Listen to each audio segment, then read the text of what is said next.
আসসালামু আলাইকুম প্রিয় বন্ধুরা, আজকে একটি সতর্কমূলক ভিডিও বানাচ্ছি। যেটা হচ্ছে আমরা প্রতিনিয়ত ব্যবসায়ী যারা আছি আমাদের সতর্ক হওয়া উচিত। আমাদেরকে কিছু অসাধু ব্যক্তি আছে যারা আপনার দুই নাম্বার মানে জাল টাকার ব্যবসা করে, যেগুলা ভালো টাকার সাথে ঢুকায়। আমরা যখন ব্যবসা কাস্টমারের বেশি চাপ থাকে তখন এভাবে আমাদের কাছে আইসা মানে এগুলা চালায় দেয়, আমরা সেভাবে দেখে রাখতে পারি না।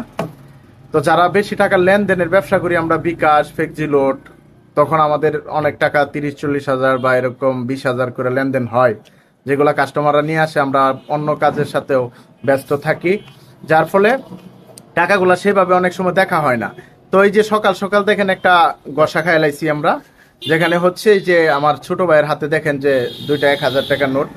দেখাও যাই, দেখাও এটা, দেখাও এই যে টাকাটা দেখেন, এটা হচ্ছে 2 নাম্বার একটা টাকা, যেটা হচ্ছে জাল টাকা। আমরা দেখাই আপনাদেরকে জাল টাকাটা কিভাবে চিনবেন। ধরো জাহিদ, এইভাবে ধরো যেভাবে ধরছিলাম।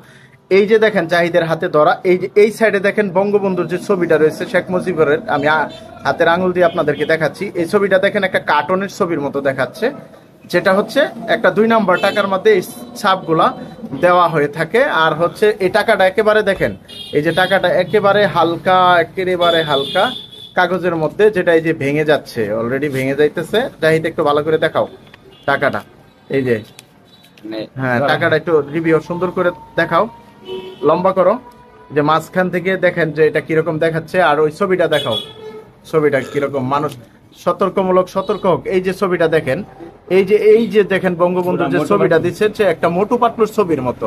পুরাটা একটা জাল টাকা, যেটা আমরা রাখার সময় অবশ্যই দেখতে পারি নাই, বান্ডিলের সাথে মাইরা দিয়ে গেছে গা। এবং এখন আপনাদেরকে দেখাই যে একটা ভালো টাকা কিভাবে চিনবেন। আমরা একটা অরিজিনাল টাকা, এই যে টাকাটা দেখেন, এটা একটা অরিজিনাল নোট। এবং অরিজিনাল নোটের মধ্যে দেখেন এই যে জায়গাটাতে, ওইটাতে মোটু পাতলুর ছবির মতো দেখছেন, এখানে দেখেন বঙ্গবন্ধুর ছবিটা অনেক সুন্দরভাবে বোঝা যাচ্ছে যে এটা শেখ মুজিবুর রহমান। এবং এই টাকাটার মধ্যে একটা অন্যরকম গ্লাস আছে, ঠিক আছে, শক্ত, এবং কাগজটা অনেকটা মজবুত। আর এই যে 2 নাম্বার যে টাকাটা দিয়ে গেল, এটা হচ্ছে একেবারে হালকা একটা টাকা। এবং হচ্ছে এই যে ছবিটা দেখেন তফাৎ, যাই তো ওইটার ছবিটাও ধরো একসাথে, এই যে মিলে দেখেন যে ছবির দুইটা এই যে একসাথে দিলাম, একসাথে দেখেন নিচেরটা হচ্ছে জাল টাকা আর উপরেরটা হচ্ছে অরিজিনাল টাকা। দেখেন অরিজিনাল টাকার ছাপটা একদম শেখ মুজিবুর রহমানের ছবির নিচে কিন্তু 1000 টাকা একদম, এই যে দেখেন জগ অক্ষরে 1000 টাকা লেখা, কিন্তু নিচে 1000 লেখা, তারপরে উপরে আরেকটা কিন্তু সুন্দর করে 1000 লেখা আছে সাদা কালি দিয়া। আর এটার মধ্যে দেখেন এই যে মোটু পাতলু, এর নিচে কোনো 1000 লেখা নাই, এবং লেখার চেষ্টা করছিল কিন্তু সেটা সেভাবে বাসে নাই। এই যে দেখলেই বোঝা যায় যে যেটা 2 নাম্বার টাকা, ওই টাকার ছাপের সাথে এটা ছাপ কখনো বনে না। তাই প্রিয় বন্ধুরা, যারা টাকা নিয়ে ব্যবসা করেন বা এই বিকাশ ফ্লেক্সিলোড, ধানের ব্যবসা করেন, টাইসের ব্যবসা করেন, বিভিন্ন বড় বড় ব্যবসা যারা করেন, টাকাগুলো রাখার সময় অবশ্যই যত্ন সহকারে দেখে রাখবেন।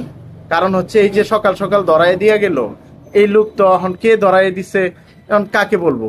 হ্যাঁ, যারা এইসব কাজ করেন, এই 2 নাম্বার টাকা যারা ছাপান, বা এই আপনারা যারা এইসব জাল টাকার ব্যবসা করেন, আমি আপনাদেরকে অনুরোধ জানাবো, আমাদের সাধারণ মানুষ দেখেন, একটা লোক ধান বিক্রি করছে বা একটা লোক সবজি বিক্রি করছে, তাকে যদি এসব টাকা ধরায় দেন সারাদিনে, এবং আমরা যারা ক্ষুদ্র ব্যবসা করি আমাদের হাতে যদি এসব ধরায় দেন কোনোভাবে চালাকি কইরা, হয়তো আমাদের চাপের মধ্যে,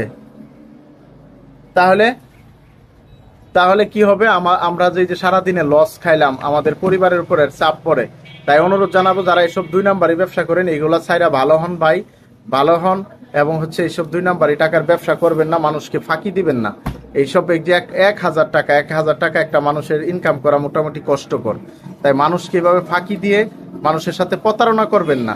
আর সবাই ভালো টাকা, এই যে সুন্দর দেখা, এই যে 1000 টাকা মুজিবুরের ছবি প্লাস হচ্ছে নিচে 1000 লেখা আছে, এগুলা দেখে সুন্দর করে চিনবেন, টাকাগুলা দেখে রাখেন। আর হচ্ছে মনোগ্রাম গুলা, এই যে এখানে দেখেন, তাদের সেই ছাপটা দেওয়ার ক্ষমতা নাই। তাই আজকের মতো এখানেই সতর্কমূলক ভিডিও ছিল। 1000 টাকা ধরা খাই গেছি আমরা। যাই হোক, তোমার অনুভূতি কি যে এই যে ধরা খাই গেলাম সকাল সকাল?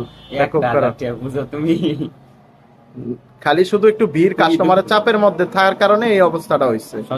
হ্যাঁ, টাকাটা দেখে রাখা হয় নাই সেভাবে। ধন্যবাদ। সবাই সতর্ক হন ব্যবসায়িক ভাইরা।